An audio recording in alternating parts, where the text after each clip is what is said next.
अस्सलाम वालेकुम दुनिया वालों को कनेक्शन में आप सबको एक मरतबा फिर से खुशामदीद। आज मेरी जो रेसिपी है वो एक लस्सी है। मैंगो लस्सी बनाने जा रही हूँ। मैंगो लस्सी के लिए जो हमें इंग्रेडिएंट्स चाहिए होंगे या जो अज्जा रिक्वायर्ड होंगे उनकी फहरिस्त डिटेल कुछ इस तरीके से है। सबसे पहले हमें चाहिए होगा मैंगो। मेरे पास मैंने ये 3 मैंगोज़ थे, उनको इस तरह से जो है मैंने स्लाइस किए हुए हैं। इनको छील के मैंने इस तरह से स्लाइस कर लिया था, पल्प नहीं बनाया था। इसको इस तरह से ही मैंने काट लिया है।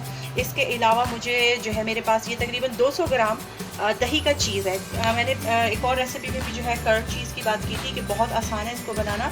आप सिर्फ ये कीजिए कि ताज़ा दही लेकर आइए और मलमल के कपड़े में उसका जो है इसका निचोड़ लीजिए। इसको किसी जाली में रखें और बॉल के अंदर इसका पानी निकाल लें और इस तरीके से ही आपका कर्ड चीज़ निकल आता है। इसके अलावा मेरे पास तकरीबन 4 टेबल स्पून ये शक्कर है, चीनी, नॉर्मल चीनी है, पिसी हुई नहीं है, नॉर्मल चीनी है। इसके अलावा हाफ कप मेरे पास ये क्रीम है, ये टेट्रा पैक क्रीम है, जो डब्बे में क्रीम आती है नॉर्मल, ये वो वाली है। इसके अलावा मेरे पास 1/4 टीस्पून नमक है। मेरे पास तकरीबन ये हाफ कप दूध है और मेरे पास ये हाफ कप चिल्ड वाटर है, ठंडा पानी है। मैं बर्फ़ इस्तेमाल नहीं कर रही क्योंकि जिस वक्त सर्विंग की जाएगी उस वक्त मैं बर्फ़ के क्यूब्स जो हैं वो उसमें शामिल करूँगी। तो ये अज्जा थे हमारी जो मैंगो लस्सी बननी है, उसके लिए हमें चाहिए थे। अब हम क्या करेंगे, इस बहुत आसान है, ये इंग्रेडिएंट्स थे। हमने क्या करना है कि इन इंग्रेडिएंट्स को जो है ब्लेंडर में डाल के ब्लेंड कर लेना है। क्या करेंगे, सबसे पहले हम इसके अंदर मैंगोस डालेंगे। वैसे अगर आप थोड़ा सा टेस्ट चेंज करना चाहें तो इसके अंदर आप चीनी के बजाय थोड़ा सा कंडेंस मिल्क डाल लीजिए, या अगर वनीला आइसक्रीम हो तो आप वो शामिल कर लीजिए, उससे भी इसका टेस्ट बहुत अच्छा हो जाता है। आप तो ये तमाम अज्जा हम इसमें शामिल करते हैं ब्लेंडर में और फिर इसको ब्लेंड करेंगे हम। गर्मियों का मौसम है, मौसम का और आम का सीज़न है, तो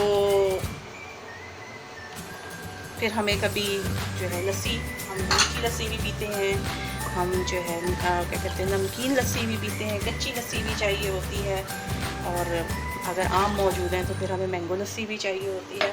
तो सोचा क्यों ना मैं आप लोगों के साथ मैंगो लस्सी की जो है रेसिपी मैं शेयर करूं। मैंने इनको ब्लेंडर में डाल दिया है, अब मैं इनको ब्लेंड करती हूँ और फिर मैं आपको दिखाती हूँ। ओके जनाब, हमारी ये मैंगो लस्सी तैयार हो चुकी है और आप ये देख सकते हैं इसका टेक्सचर कितना गाढ़ा है। ये गाढ़ापन इसका जो है जब आप इसमें आइस क्यूब्स डालेंगे तो वो कम हो जाएगा। तो ये हमारी मैंगो लस्सी है, बनाइएगा और बताइएगा कि आपको मेरी ये मैंगो लस्सी कैसी लगी। मैंने पहले बताया कि अगर आप चीनी इस्तेमाल नहीं करना चाहते और अगर आपके पास कंडेंस मिल्क मौजूद है या आइसक्रीम, वनीला आइसक्रीम मौजूद है तो आप वो इस्तेमाल कर सकते हैं, उससे टेस्ट बहुत अच्छा हो जाता है। लेकिन लाजमी नहीं है, हर किसी के पास जो है घर में मौजूद नहीं होता कंडेंस मिल्क या आइसक्रीम, तो वो शक्कर इस्तेमाल करें। 4 टेबल स्पून मैंने इसमें चीनी डाली थी, आप अपने टेस्ट के मुताबिक इसमें ज़्यादा भी कर सकते हैं। तो ये मेरी छोटी सी रेसिपी थी मैंगो लस्सी की। बनाइएगा, बताइएगा कैसी लगी। जब तक मैं कोई नई रेसिपी लेकर आऊँ तब तक के लिए मुझे इजाज़त दीजिए। जाने से पहले मैं आप सबसे रिक्वेस्ट करूँगी, काइंडली कोको कनेक्शन के चैनल को सब्सक्राइब कीजिए और बेल आइकॉन को क्लिक कीजिए। अपना और अपने प्यारों का बहुत ज़्यादा ख्याल रखिएगा। टिल देन, अल्लाह हाफिज़।